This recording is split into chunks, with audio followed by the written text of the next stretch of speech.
the infamous villain of Hawkins, Henry Creel, Vecna, might not be the sovereign creator of all that evil, but actually its very first victim. And the craziest part is that his origin, this whole dark history, is tied directly to the parents of the main characters. Which suggests this whole nightmare is far, far older than we ever suspected. That's right. So for this deep dive, we are dissecting an analysis of the official canon prequel stage play, The First Shadow.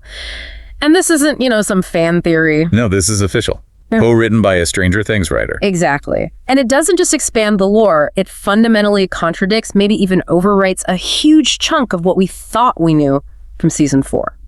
So our mission today is pretty clear. We need to figure out which narrative is the truth. Because if Vecna told 11, he created the Mind Flayer. Right, that whole monologue about finding the swirling cloud and shaping it. And this new official material says he was attacked by a piece of it decades earlier. Then we have to reevaluate who the real villain is.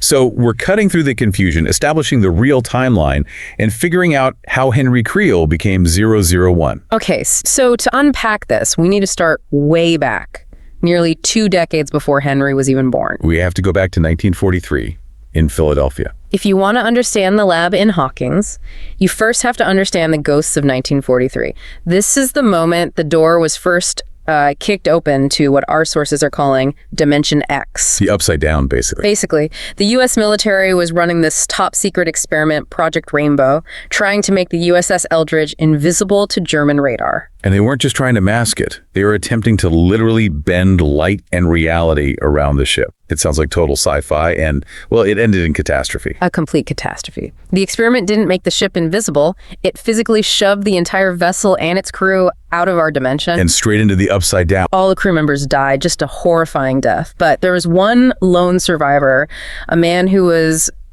critically altered by the experience. Captain Brenner. Dr. Martin Brenner's father. The very same. Wow. Think about that legacy for a second. Captain Brenner somehow gets back, but his blood is fundamentally changed. The sources describe it as critically altered. And before he died, he told his young son, Martin, everything he saw. The dimensional shift, the colors, the creatures. This wasn't just a story. It was this, traumatic inheritance. So what's fascinating here is that this 1943 event is the real starting point for the whole saga. It is. It provides the deep personal trauma that fuels Dr. Brenner's lifelong, obsession with this other dimension. Mm-hmm. His entire career was an attempt to understand what happened to his father. I had never really considered that. So the Hawkins Lab wasn't just some research project. It was a dark inheritance. And that's where the name comes from, the Rainbow Room. Exactly. It's a direct, morbid nod to Project Rainbow. It just goes to show this whole thing was a decades-long pursuit rooted in grief and ambition. Okay, so if 1943 was the origin, we jump forward to 1951. This is the year of Henry Creel's real first contact. Yep. Dr. Brenner is now pursuing his father's research. He built an early kind of makeshift lab in Nevada, trying to reopen a gateway. And this is where the timeline gets messy. A Soviet spy gets in, steals a crucial device, and stashes it in a nearby cave. Right. And this is where the life of 8-year-old Henry Creel just collides with cosmic horror. It was his birthday, and he disappeared for 12 hours after an accident in that same cave system. And the play makes it clear. He was physically transported to Dimension X, to the upside down. And this is the core of the contradiction, right? Because Vecna explicitly told 11 in season 4 that the first time he entered that dimension was when she banished him. And that he found the Mind Flayer there shaping it. So if the play, which is canon, says he was there decades earlier and was attacked by a creature, what are we supposed to believe? Did Vecna lie, or was his memory compromised? The deep dive suggests his memory was compromised. And the key is what the Soviet spy actually stole. The sources say the stolen device was a containment box holding a small piece, a fragment, of what we now know as the Mind Flayer. So when Henry was in that cave, that fragment attacked him. This is the moment Henry was infected, chosen as the creature's primary host. So this raises the huge question.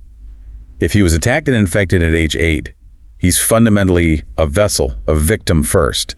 He isn't the sovereign creator he claims to be. He was hijacked. He wasn't the mastermind. He was the first conduit. And the sources offer this incredible connection to the present day through that cave. What's that? They speculate that this Nevada cave, the site of Henry's greatest trauma, is the exact place Max's consciousness is now residing in the Upside Down. The place we saw in her dreamscape in season 4. The very same.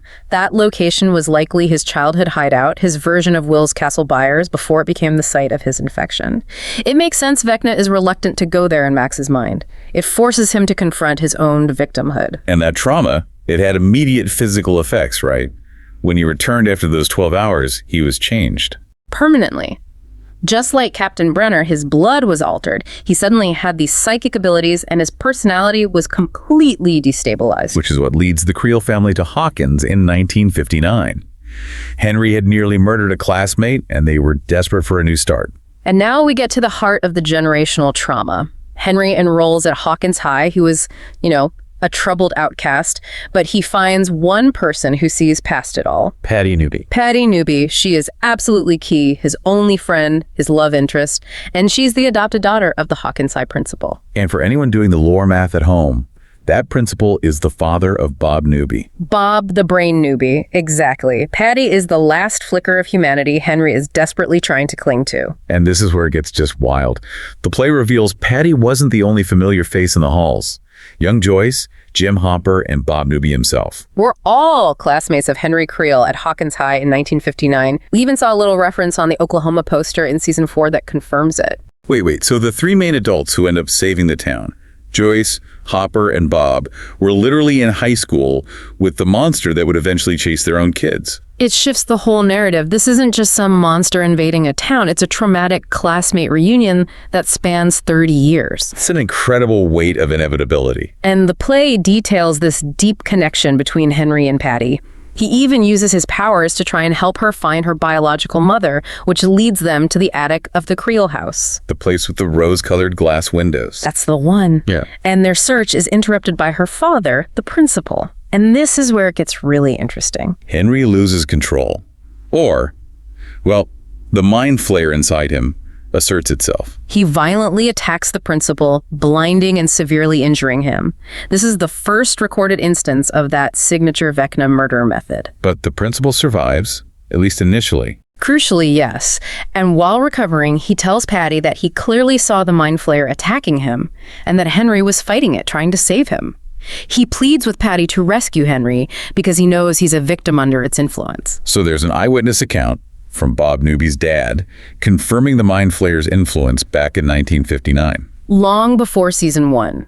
But Henry's battle for control was a losing one, mostly because Dr. Brenner was now hunting him. Right. Brenner tracked the dimensional residue back to Hawkins using something Henry dropped in Nevada, his Boy Scout telescope. And that's the same telescope Holly Wheeler finds in the house decades later.